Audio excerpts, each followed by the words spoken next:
Friends, news channel देखे आप सभी दर्शकों का बहुत बहुत स्वागत है। मैं हूं रमनदीप कौर। इस वक्त की बड़ी खबर आ रही है प्रयागराज से। क्या है पूरा मामला, देखने के लिए बने रहिए हमारे साथ। संगम नगरी प्रयागराज से बड़ी खबर। सदी के महानायक अमिताभ बच्चन के शुद्ध कायस्थ होने पर उठा सवाल। प्रयागराज के पूर्व महापौर कायस्थ पाठशाला के अध्यक्ष चौधरी जितेंद्र नाथ ने अपने बयान में कही ये बात।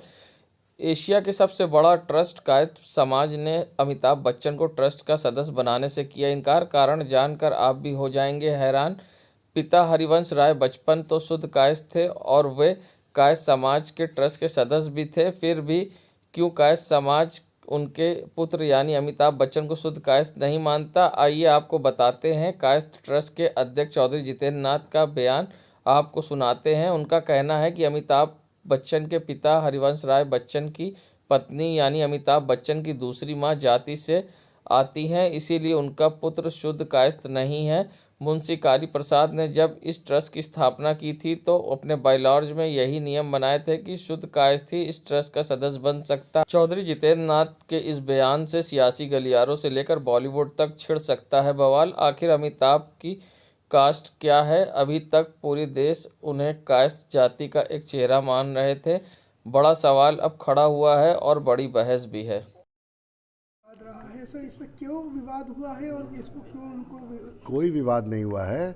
ये देखिए कायस्थ पाठशाला के ये नियम में और जिन्होंने ये संस्था बनाई है मुंशी काली शाह जी ने, उन्होंने अपने विल में लिखा हुआ है कि जो भी मेंबर होगा वो प्योर कायस्थ होगा। नजीबुल तरफैन आला बिरादरी करके उन्होंने लिखा हुआ है उर्दू में, वो होगा। उसका मतलब हुआ कि वो नस्लन दर नस्लन वो प्योर कायस्थ होगा। अमिताभ बच्चन जी हम लोग के सम्मानित है, मगर वो मेंबर यहाँ का नहीं बन सकते। हम लोग के अखिल भारतीय कायस्थ महासभा के मेंबर हैं वो, मगर यहाँ के लिए वो ट्रस्ट के मेंबर नहीं हो सकते, क्योंकि उनकी माँ जो थी वो दूसरे समाज की थी। मैं चौधरी जितेंद्र नाथ सिंह, अध्यक्ष कायस्थ पाठशाला एवं पूर्व महापौर नगर निगम इलाहाबाद। ज्योतिष पीठ के शंकराचार्य की पदवी को लेकर विवाद का मामला। स्वामी वासुदेवानंद सरस्वती का बयान। स्वामी अभिमुक्तेश्वरानंद को बताया स्वयंभू ज्योतिष पीठ का शंकराचार्य। मीडिया द्वारा स्वामी अभिमुक्तेश्वरानंद को ज्योतिष पीठ का शंकराचार्य बताने पर जताया कड़ा ऐतराज। कहा द्वारिका पीठ के शंकराचार्य ब्रह्मलीन स्वामी स्वरूपानंद सरस्वती महाराज ने कहीं कोई लिखित तौर पर उन्हें उत्तराधिकारी घोषित नहीं किया है। इसके साथ ही उन्होंने ये भी कहा कि ज्योतिष पीठ पर विवाद था, इसलिए स्वामी स्वरूपानंद सरस्वती किसी को शंकराचार्य की पदवी नहीं दे सकते थे। स्वामी वासुदेवानंद सरस्वती ने कहा कि स्वामी अभिमुक्तेश्वरानंद प्रतापगढ़ जिले के पट्टी तहसील के ब्राह्मभट्ट हैं, उन्हें सन्यासी का कोई अधिकार नहीं है। स्वामी स्वरूपानंद सरस्वती ने जबरन उन्हें सन्यासी बनाया है। स्वामी अभिमुक्तेश्वरानंद विवाद करने के लिए ज्योतिष पीठ के शंकराचार्य पद दावा कर रहे हैं।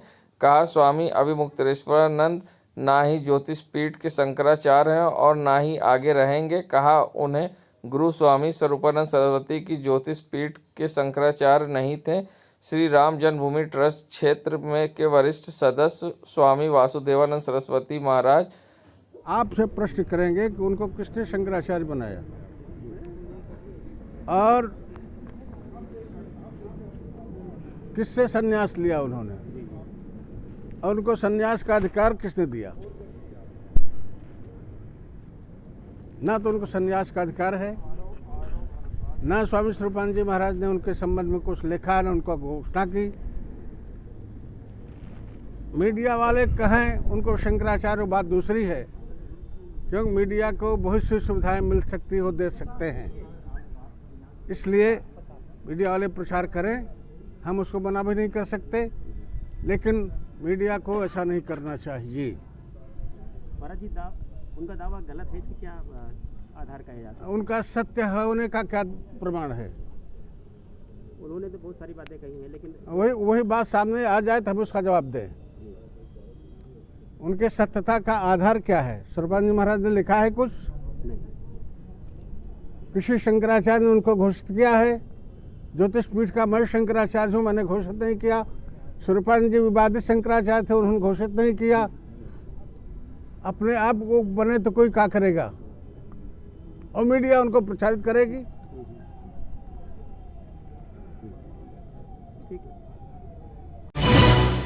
संगम नगरी प्रयागराज में 29 नवंबर से 8 दिसंबर तक आराधना महोत्सव का होगा आयोजन। आराधना महोत्सव का उद्घाटन आरएसएस प्रमुख मोहन भागवत करेंगे।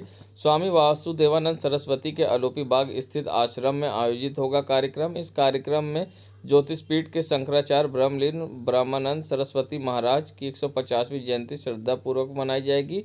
कोरोना की महामारी के चलते 2 वर्ष से इस कार्यक्रम का आयोजन नहीं किया जा रहा था। आराधना महोत्सव में सीएम योगी का भी आना हो सकता है। उपचुनाव की व्यवस्था के कारण उनका कार्यक्रम अभी फाइनल नहीं है।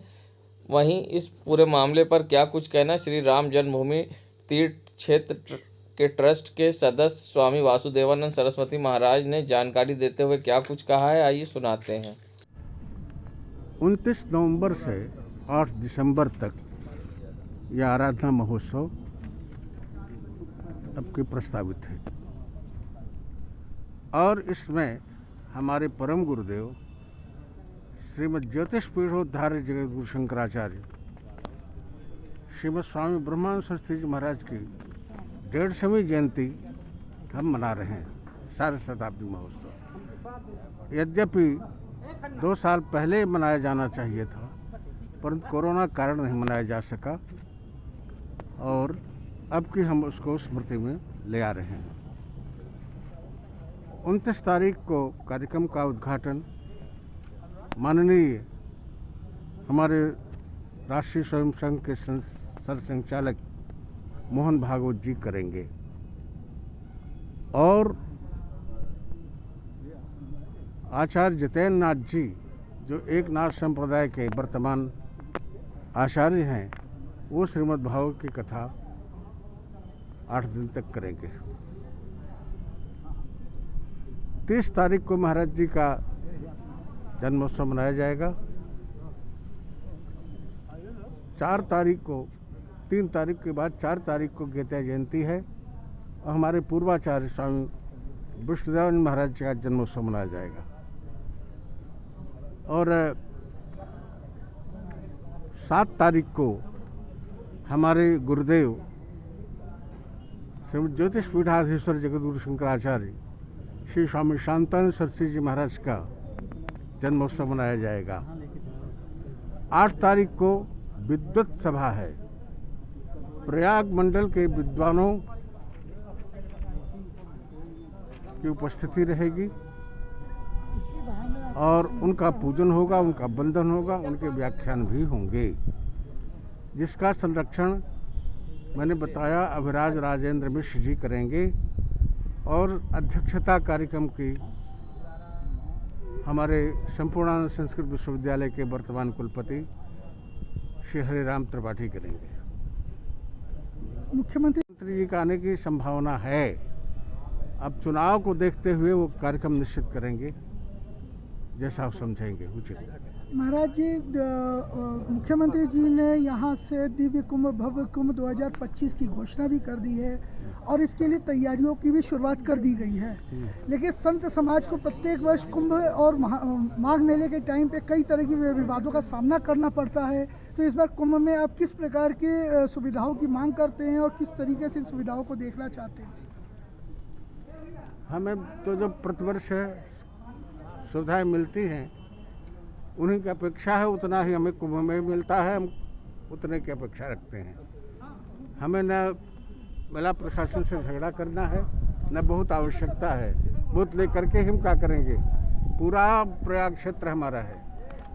इस बार 50 करोड़ लोगों के लिए उन्होंने अपेक्षा की है कि इस बार कुंभ में आएंगे, तो यानी आपके यहाँ पे भी लोग आएंगे और आपको भी सुविधाओं के अतिरिक्त की आवश्यकता होगी? मुझे कोई अतिरिक्त आवश्यकता नहीं, जो हमेशा कुंभ में मिलता है वो सुविधा हमको मिलेगी और उसके अनुसार हमारी जो सेवा होगी हम करने का प्रयास करेंगे। संगम नगरी प्रयागराज, जहां लोगों की जान खतरे में डालकर नाव से नदी पार कराने का वीडियो अब सोशल मीडिया पर तेजी से वायरल हो रहा है। बता दें, प्रतापपुर घाट में लोगों की जान जोखिम में डालकर नाव द्वारा प्रतापपुर घाट से कौशाम्बी नंदा का पूर्वा घाट में यमुना पार उतारते हैं, जबकि शासन के द्वारा लोगों को पार उतारने के लिए स्टीमर की व्यवस्था की गई है। लेकिन ठेकेदार द्वारा अधिक कमाई के चक्कर में स्टीमर के साथ नाव को बांधकर खींचते हैं हुए लोगों को यमुना पार उतारा जाता है। और सबसे बड़ी बात, नाव में इस तरह से लोगों को बैठाया जाता है जो कि अधिक संख्या में होते हैं और नाव पर गाड़ी अलग सवार होती है। ऐसे में कभी भी बड़ी दुर्घटना हो सकती है। स्टीमर में सैकड़ों सवारी मोटरसाइकिल, उसके बाद नाव में मोटरसाइकिल भी सवार यमुना घाट पार कराया जाता है, जिससे कभी बड़ी दुर्घटना हो सकती है। अब वीडियो सोशल मीडिया पर तेजी से हो रहा वायरल। संगम नगरी प्रयागराज में मोतीलाल नेहरू राष्ट्रीय प्रौद्योगिकी संस्थान एक बार फिर से पूरे देश में चर्चा का विषय बना हुआ है। बीटेक विभाग के 20 छात्रों ने एक ऐसी कार का आविष्कार किया है जो बिना ड्राइवर के चलेगी। हालांकि पहले चरण में प्रशिक्षण सफल होने के बाद संस्थान के डायरेक्टर प्रोफेसर RS वर्मा ने खुशी जाहिर की है। आज संस्थान के पूर्व डायरेक्टर राजीव त्रिपाठी समेत कई प्रोफेसर की मौजूदगी में डेमो दिखाया गया। बताया जा रहा है कि ये भारत की पहली मानव रहित कार होगी। इस कार के आगे कैमरा लगाया गया है, साथ ही सेंसर भी लगा हुआ है। कार का आविष्कार किए छात्रों ने बताया कि उन छात्रों ने इलेक्ट्रिक व्हीकल की गल्फ कार खरीदी थी, जिसमें मोटर और सेंसर के साथ साथ कैमरा लगाकर इसका डेमो के लिए तैयार किया है। गाड़ी में लगे सेंसर ऑब्जेक्ट को रीड करता है। वहीं छात्रों के अनुसार उनकी टीम ने एक किट बना रही है जो कि किसी भी गाड़ी में फिट हो जाएगी ताकि एक गाड़ी मानव रहित हो। अमित ने बताया कि भारत के अलावा कई देशों में इस तरह की कार का आविष्कार हो चुका है और उसको देखते हुए, साथ ही पीएम मोदी की बातों को ध्यान में रखते हुए डिजिटल इंडिया और स्टार्टअप इंडिया के तहत इस कार की तैयार किया गया है। उधर MNIT के निदेशक प्रोफेसर RS वर्मा ने छात्रों की उपलब्धि बेहद खुश हुए। उनका कहना है कि ये गर्व की बात है कि MNIT के छात्रों ने भारत की पहली मानव रहित कार का आविष्कार किया है। तो इस कार पे मतलब काफ़ी समय से हम काम कर रहे थे। 2018 में इसका सबसे नींव रखी गई थी, इसके हमारे सीनियर के द्वारा। हमारे सीनियर्स के द्वारा इसकी नींव रखी गई थी। उस टाइम हमारे एक सीनियर थे भुवन जाम सर। उन्होंने ये आइडिया 95 बैच को पिच किया था। तो उस टाइम उन्होंने काफ़ी दिलचस्पी दिखाई थी इसमें और उन्होंने बोला कि हम इस मुहिम को सपोर्ट करना चाहेंगे। तो उसके बाद 2020 में इस पूरे प्रोजेक्ट की आइडिया प्रेजेंटेशन हुई, जिसके बाद हमको 12 लाख का MOU साइन किया गया 95 बैच के साथ। उन्होंने हमको 12 लाख की फंडिंग दी। बहुत बड़ी अचीवमेंट है ये संस्थान के लिए और इस प्रयागराज शहर के लिए और भारत के लिए। ये बहुत ही गौरव की बात है कि मोतीलाल नेहरू राष्ट्रीय प्रौद्योगिकी संस्थान के छात्रों ने ड्राइवरलेस कार बनाई। इसका सक्सेसफुल ट्रायल हुआ। फर्स्ट फेज में अभी काफी कुछ जितना टारगेट था सब अचीव कर लिया गया। सेकेंड फेज में कंप्लीट टारगेट को अचीव करेंगे और ये आत्मनिर्भर भारत की तरफ जो भारत सरकार और प्रधानमंत्री जी का आह्वान है, उस पर हम लोग पूरी तरह से काम कर रहे हैं। हमारे इंस्टीट्यूट के लिए बड़े गौरव की बात है कि हमारे फैकल्टीज़ हैं, उन लोगों ने स्टूडेंट्स के साथ मिल कर के इन कोरोना काल में जो शुरुआत की थी इस ड्राइवरलेस कार बनाने की, उसकी प्रगति आज डेमो हुआ है, जिसमें ये दिखाया गया कार बिना किसी भी ड्राइवर के साथ हम उसको चला सकते हैं। और ये चलाने के लिए जो अभियान शुरू किया गया उसमें करीब 3 साल का समय लगा और ये शुरुआत हुई हमारे प्रोफेसर समीर जी और जितेंद्र जी जो मैकेनिकल इंजीनियर में काम करते हैं, उनके आइडिया से और 19 स्टूडेंट्स की मदद से उन्होंने एक ऐसा प्रयास किया कि हम ड्राइवरलेस कार बनाएं और इसको आर्टिफिशियल इंटेलिजेंस के साथ साथ जोड़ते हुए उसको ऐसी चीज़ में कि जो हिंदुस्तान की जो रोड है उस पर वो चल सके। और इसके लिए उनका सहयोग मिला 96 बैच के जो एलुमनाई थे उनकी तरफ से, 95 बैच के एलुमनाई की तरफ से हमें उनका सहयोग मिला। उन्होंने एक गोल्फ कार उन्होंने प्रेजेंट की जो 6 सीटर है और इस गोल्फ कार में उन्होंने कुछ चेंजेस किए और उस चेंजेस की वजह से आज जो हम देख रहे हैं एक ड्राइवरलेस कार बन के तैयार हुई है। इसका भविष्य क्या दिखता है? इसका भविष्य ये रहता है कि फ्यूचर में जो हमारी जो ट्रांसपोर्ट व्यवस्था है उसमें जो हम डिपेंडेंस रहता है ड्राइवरों का, वो एक तो खत्म हो जाएगा। दूसरा क्या है, इसमें एक्सीडेंट होने के जो चांसेस रहेंगे वो कम हो जाएंगे, बिकॉज इसमें सेंसर ऐसे लगे हुए हैं कि जिससे हम हर दिशा में आने वाले अवरोधक को पहचान सकेंगे और उनसे बच करके निकल सकेंगे। क्या इस तरीके की सड़कें हैं? सड़कों का निर्माण हो रहा है। आज ही मैंने एक रोड ट्रांसपोर्ट डिवीजन के जो हेड थे उनसे बात की थी, तो ये हुआ है कि ये जो सड़कें जो बन रही हैं ये कायदे से बन रही है और इनका जो गुणवत्ता है वो पूरे वैश्विक स्तर की से ज़्यादा है। अगर हम यही इसी तरह की कार हिंदुस्तान में अगर सस्ते बना दें जो कि सब लोग अफोर्डेबल है, यही उसका हमारा प्रयास है। प्रयागराज में जहां यातायात माह 1 महीने के लिए मनाया जा रहा है यातायात पुलिस के द्वारा, उसके बावजूद लोग नियम कानून का पालन नहीं कर रहे हैं। उसी कड़ी में समाज सेवी मोहम्मद जाहिद अपनी साइकिल पर अब यातायात के प्रति लोगों को जागरूक करने के लिए पोस्टर लगाकर 4 दिनों से साइकिल चला रहे हैं और शहर के विभिन्न कोनों में साइकिल के माध्यम चलाकर लोगों को जागरूक कर रहे हैं कि हेलमेट लगाकर चलें और कार में सीट बेल्ट लगाकर चलें। जीवन सबका बहुमूल्य है और इसकी कारण परिवार परेशान होता है। ऐसे में क्या कुछ कहना है मोहम्मद जाहिद का इस पूरे मामले पर, आइए सुनाते हैं। पहले मैं प्रयाग वालों को जय हिंद कहूँगा और उसके बाद मैं यातायात सुरक्षा के लिए जागरूकता कर रहा हूँ और पूरे शहर में मैं आज 4-5 दिन से लगाकर बताता हूँ कि ज़िंदगी है सब कुछ है, ज़िंदगी नहीं है कुछ नहीं है। हम इसलिए जागरूक कर रहे हैं कि आप कानून नियम का पालन करिए और हेलमेट लगा चलिए और 4 पहिया गाड़ी में बेल्ट लगा के चलिए, बांध के चलिए। इसलिए जागरूक कर रहा हूँ प्रयागराज वालों को। और दुर्घटना होने घर वाले भी परेशान होते हैं, इसलिए मैं कर रहा हूँ। पुलिस की तरह आप भी अभियान चला रहे हैं? हाँ, पुलिस की तरह हम भी सहयोग कर रहा हूँ सरकार के लिए, सरकार के जनहित की जिम्मेदारी जो है उसके लिए मैं कर रहा हूँ। क्या नाम है आपका? मोहम्मद जाहिद हीरो, प्रयागराज।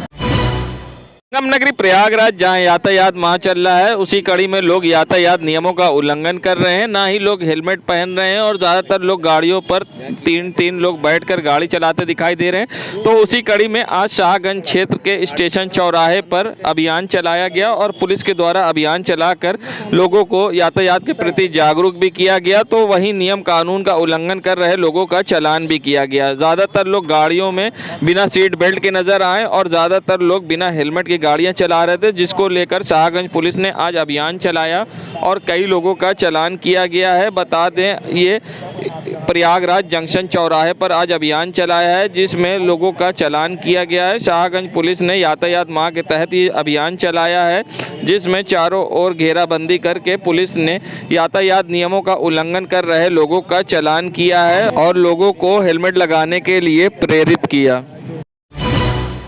संगम नगरी प्रयागराज ये नज़ारा है करैली की सड़कों का, जहां 12 मार्केट के पास आप देख सकते हैं किस तरह से सड़क पर गौवंश के झुंड लगे हैं और जहां सीएम योगी ने लाखों रुपए से कान्हा गौशाला बनाई है, उसके बावजूद सीएम योगी के सपने पर नगर निगम पानी फेर रहा है और जिससे कई बार लोग दुर्घटनाग्रस्त भी होते हैं। आप देख सकते हैं किस तरह से यहाँ पर आने जाने वालों को परेशानी का सामना करना पड़ा और इन गौवंश से बचते हुए लोग निकल रहे हैं। ऐसे में कई बार लोग यहाँ पर दुर्घटना का शिकार भी होते हैं, मगर सबसे बड़ी बात कि यहाँ पर ना ही कोई इनको रोकने वाला है ना ही टोकने वाला है। लाखों रुपए से कान्हा गौशाला बनाने के बावजूद ये सड़क पर टहल रहे हैं और कई बार ये पॉलीथीन खा के बीमार भी होते हैं और कई बार लोग भी इनका शिकार होते हैं। मगर ये स्मार्ट सिटी है जहां गौवंश और गाड़ियां और इंसान एक साथ सड़क पर चलते हैं, मगर जिम्मेदारों की लापरवाही सामने आई है जहाँ करैली के 12 मार्केट में झुंड में टहल रहे गौवंश, जिससे लोग हो रहे हैं परेशान। ऐसे में क्या कुछ कहना स्थानीय निवासी का, आइए सुनाते हैं। ये एक बहुत बड़ा मुद्दा है, न सिर्फ प्रयागराज शहर का, करैली शहर का, बल्कि पूरे प्रदेश में इस वक्त गाय और गौवंश जितने भी ये जानवर है इतनी आवारा सड़कों पर टहलते रहते हैं। आए दिन एक्सीडेंट जैसी घटनाएं होती रहती हैं। प्रशासन इस ओर देखता ही नहीं है। खाना पूर्ति के लिए कुछ जानवर मवेशी उठाए जाते हैं जिनको जो है भुखमरी के कगार पे जो है कानी हाउस में छोड़ दिया जाता है, लेकिन इनकी सही देखरेख इनके पशुपालक ना करते हैं, ना प्रशासन इस पर जागरूक है। क्या नाम है आपका? अरशद क्षेत्रीय निवासी करैली। संगम नगरी प्रयागराज जहां निकाय चुनाव करीब है तो हर कोई तैयारी में जुट गया है। ऐसे में आज महापौर अभिलाषा नंदी गुप्ता आज दरियाबाद मुट्ठीगंज क्षेत्र में पहुंची थी, जहां पर उनको भव्य तरीके से स्वागत किया गया, जहां पर भाजपा कार्यकर्ताओं ने उन्हें फूल माला पहनाकर उनका स्वागत किया। साथ ही महापौर अभिलाषा नंदी गुप्ता ने आज मुट्ठीगंज दरियाबाद क्षेत्र में शिलान्यास कार्यक्रम में शामिल हुई। उन्होंने सड़क मार्ग के शिलान्यास कार्यक्रम से पहले यहां पर विधि विधान के साथ पूजा अर्चना की। इस मौके पर भाजपा कार्यकर्ता व पदाधिकारी भी मौजूद रहे, जहां महापौर ने पूजा अर्चना के साथ दरियाबाद मुट्ठीगंज क्षेत्र में शिलान्यास किया और साथ ही इस सड़क का उद्घाटन महापौर अभिलाषा नंदी गुप्ता द्वारा किया गया, जहां सड़क शिलान्यास कार्यक्रम में कई भाजपा कार्यकर्ता व पदाधिकारी भी मौजूद रहे। नगरी प्रयागराज इन दिनों युवाओं में रील बनाने का क्रेज इस कदर है कि वे कुछ भी कर गुजरते हैं और जिसका उन पर गलत प्रभाव भी पड़ता है और कई बार परेशानियों का सामना भी करना पड़ता है। ऐसा ही एक ताज़ा मामला प्रयागराज का सामने आया है, जहां एक युवक रील बनाने की धुन में अवैध तमंचे का इस्तेमाल किया है। साथ ही अब ये वीडियो सोशल मीडिया पर तेजी से वायरल हो रहा है। बता दें, इंस्टाग्राम पर रील बनाने के दौरान युवक ने अवैध तमंचे का इस्तेमाल किया है। रील बनाने के वीडियो अब सोशल मीडिया पर तेजी से वायरल हुआ है। बता दें, वीडियो में दिखने वाला युवक कोतवाली थाना क्षेत्र ललितपुर कॉलोनी का बताया जा रहा है, जिसका वीडियो अब सोशल मीडिया पर तेजी से वायरल हो रहा है, जिसमें युवक कह रहा है, जब आत्मसम्मान के लिए हम गोली मारेंगे तो पुलिस घर नहीं आएगी, हम खुद थाने पधारेंगे। इस तरह की रील बनाने के लिए अवैध तमंचे का युवक ने किया इस्तेमाल। वीडियो हुआ वायरल। जब आत्मसम्मान के लिए गोली मारेंगे तो पुलिस दरवाजे तक नहीं आएगी, हम स्वयं गिरफ्तारी के लिए थाने पधारेंगे। संगम नगरी प्रयागराज सिविल लाइन थाना अंतर्गत पैराडाइज रेस्टोरेंट में देर रात भीषण आग लग गई थी, जहां आग लगने के कारण पूरी तरह से दुकान जलकर राख हो गई है। आग ने विकराल रूप धारण करा था। कई घंटों की कड़ी मशक्कत के बाद फायर ब्रिगेड ने आग पर काबू पाया। बता दें, देर रात करीब 2 बजे के आसपास आग लगने की सूचना मिली, जहां मौके पर पहुंची फायर ब्रिगेड ने आग पर काबू पाया। अगल बगल काफ़ी दुकानें थीं और शहर के पॉश इलाके में ये बेकरी थी जहां ये आग लगी है। बेकरी के अंदर और गोडाउन में पूरा सामान जलकर राख हो गया है, कोई भी चीज़ नहीं बची है। आग किस तरह से लगी है इसका कारण स्पष्ट नहीं हो पाया है, मगर कड़ी मशक्कत के बाद फायर ब्रिगेड ने आग पर काबू पाया है और जिसके बाद आग बुझी है, मगर सामान पूरा जलकर राख हो गया है।